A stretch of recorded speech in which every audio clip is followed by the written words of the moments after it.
भाइयों, आज देश में एक ट्रेंड चल रहा है क्षत्रियों के खिलाफ टिप्पणी करने का। टिप्पणी क्या की जाती है कि क्षत्रियों और मुगलों के बीच वैवाहिक संबंध रहे। आप उनसे एक बात पूछना, क्षत्रियों और मुगलों की जो शादियां हुई थी वो रानियां बनी, राजकुमारियां बनी। राजपूतों और मुगलों की जो पहली शादी हुई थी, बाबर ने अपनी बेटी राजपूतों को दी थी। महाराजा धर्मचंद चिब को भीमबर के राजा थे, तो मुगलों ने अपनी बेटियां दी, राजपूतों ने उसको रखेल बनाकर रखा। लेकिन जो राजपूतों की अगर गई थी तो वो रानियां बनी। ठीक है, वो शादी थी, वो घोड़ों पर, जो हाथियों पर शादियां होती थी।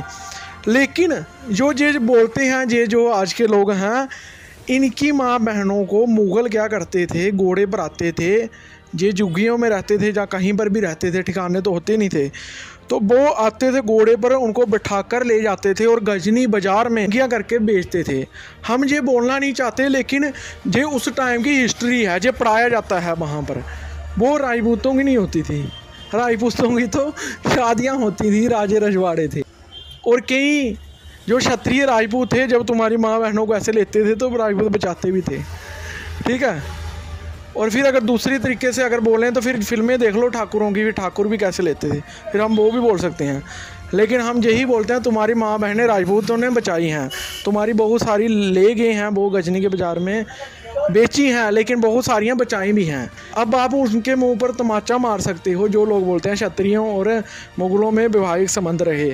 हाँ रहे, वो शादियों के रहे, लेकिन तुम्हारी वालियाँ तो हरम में गई, तुम्हारी वालियाँ तो रखेल बनी, तुम्हारी वालियाँ तो उठाकर बोलियाँ लगी गजनी के बाज़ार में। चाहते हैं कि हम आगे भी ऐसे ही सिर्फ अपनी कौम के लिए आवाज़ उठाते रहें, जो कि मेरे लिए सबसे पहले अपनी कौम है।